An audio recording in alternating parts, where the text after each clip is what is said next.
ഭർത്താവിന്റെ മർദ്ദനത്തിൽ കർണപടത്തിന് പരിക്കേറ്റെന്ന പരാതിയുമായി പത്തനംതിട്ട സ്വദേശി സ്ത്രീധനം ആവശ്യപ്പെട്ടാണ് മർദ്ദിച്ചതെന്നും പരാതിയിൽ പറയുന്നു. കാസർഗോഡ് ചെറുവത്തൂർ സ്വദേശി സനൂപിനെതിരെ ചെങ്ങന്നൂർ പോലീസ് കേസെടുത്തെങ്കിലും നടപടി വൈകുന്നു എന്നുള്ള ആരോപണവും യുവതിയുടെ കുടുംബം ഉയർത്തുന്നുണ്ട്. എന്നാൽ അന്വേഷണം അവസാന ഘട്ടത്തിലാണെന്നും ഉടൻ കുറ്റപത്രം സമർപ്പിക്കുമെന്നുമാണ് ചെങ്ങന്നൂർ പോലീസ് പറയുന്നത്.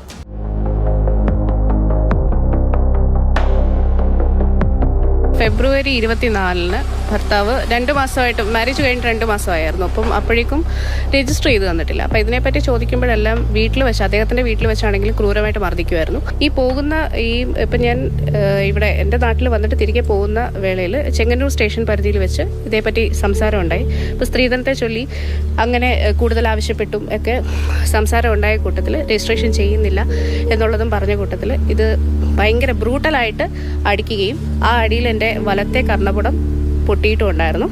അങ്ങനെ വഴിയിൽ ബലമായിട്ട് ഇറക്കി വിടുമായിരുന്നു. ചെങ്ങന്നൂർ സ്റ്റേഷൻ പരിധി മുളക്കുഴ സെഞ്ചുറി ജംഗ്ഷൻ്റെ സമീപത്ത് എന്നെ ബലമായിട്ട് വണ്ടിയിൽ നിന്ന് പിടിച്ചിറക്കി വിടുമായിരുന്നു. സ്ത്രീധനം ആവശ്യപ്പെട്ട് ഭർത്താവ് മർദ്ദിച്ചു എന്ന പരാതിയുമായാണ് പത്തനംതിട്ട സ്വദേശിനി രംഗത്തെത്തിയത്. പത്തനംതിട്ടയിലെ പരാതിക്കാരുടെ വീട്ടിൽ നിന്നും മടങ്ങും വഴി യാത്രാമധ്യേ മർദ്ദിച്ചു എന്നാണ് പരാതിയിലുള്ളത്. കാസർഗോഡ് ചെറുവത്തൂർ സ്വദേശി സനൂപിനെതിരെ ചെങ്ങന്നൂർ പോലീസ് കേസെടുത്തിരുന്നു. പരിക്കുകൾ ഉൾപ്പെടെ ചൂണ്ടിക്കാട്ടിക്കൊണ്ടുള്ള വൈദ്യപരിശോധനാ റിപ്പോർട്ട് സമർപ്പിച്ചിട്ടും പോലീസ് നടപടികളുമായി മുന്നോട്ട് പോകുന്നില്ല എന്ന പരാതിയാണുള്ളത്. പോലീസിന്റെ ഭാഗത്തുനിന്ന് ശരിക്കും പറഞ്ഞാൽ ചെങ്ങന്നൂർ സ്റ്റേഷനിൽ നിന്നാണെങ്കിലും ഞാൻ SP ഓഫീസിൽ ബന്ധപ്പെട്ടിട്ടുണ്ട്. ഇങ്ങനെ ഇവിടുന്ന് എല്ലാം വളരെ നിരുത്തരവാദിത്തപരമായിട്ടാണ് അവർ ഇടപെട്ടിട്ടുള്ളത്. ഈ കർണപുടം പൊട്ടി എന്നുള്ളതൊന്നും വളരെ ലാഘവത്തോടെയാണ് അവർ കൈകാര്യം ചെയ്തത്. മാസ്റ്റർസാക്ഷിയായിട്ട് എൻ്റെ അങ്കിളിനെ വന്ന് ഒപ്പിടിക്കുന്നതും വരെ 1 മാസത്തിന് ശേഷമാണ്. അങ്ങനെ ഇതുവരെ എൻ്റെ വൂണ്ട് സർട്ടിഫിക്കറ്റ് 1 മാസത്തിലാണ് MLC ഇവർ ഹോസ്പിറ്റലിൽ നിന്ന് കളക്ട് ചെയ്യുന്നത് 1 മാസം കഴിഞ്ഞപ്പോഴാണ്. ഇതുവരെ അവർ ഡോക്ടറുടെ കയ്യിൽ നിന്ന് ENT സർജന്റെ കയ്യിൽ നിന്ന് ഇതുവരെ എൻ്റെ ഇയർ ഡ്രം പൊട്ടിയതിൻ്റെ ഡീറ്റെയിൽഡ് ആയിട്ടുള്ള സ്റ്റേറ്റ്മെൻറ്റോ അതിൻ്റെ റിപ്പോർട്ടോ അവർ കളക്ട് ചെയ്തിട്ടില്ല.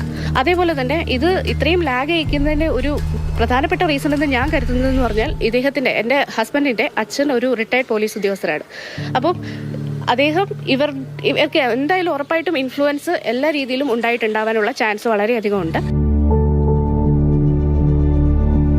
ആരോപണ വിധേയനായ സനൂപിന് വിദേശത്തേക്ക് ജോലിക്കായി മടങ്ങാനുള്ള വഴിയൊരുക്കുകയാണ് പോലീസ് ചെയ്യുന്നതെന്നും പരാതിയിലുണ്ട്. ഉയരുന്ന ആരോപണങ്ങൾ കളവാണെന്നും സ്ത്രീധനം ആവശ്യപ്പെട്ടിട്ടില്ലെന്നുമാണ് സനൂപിന്റെ കുടുംബം പറയുന്നത്. ഗാർഹിക പീഡനം, മനഃപൂർവ്വമുള്ള ദേഹോപദ്രവം എന്ന കുറ്റങ്ങൾ ചൂണ്ടിക്കാട്ടിയാണ് നിലവിൽ സനൂപിനെതിരെ പോലീസ് കേസെടുത്തിരിക്കുന്നത്. അന്വേഷണം അവസാന ഘട്ടത്തിലാണെന്നും ഉടൻ കേസിൽ കുറ്റപത്രം സമർപ്പിക്കുമെന്നും ചെങ്ങന്നൂർ പോലീസ് പ്രതികരിച്ചു. നീതി ലഭിക്കാനായി നിയമ പോരാട്ടത്തിനൊരുങ്ങുകയാണ് പരാതിക്കാരിയും കുടുംബവും.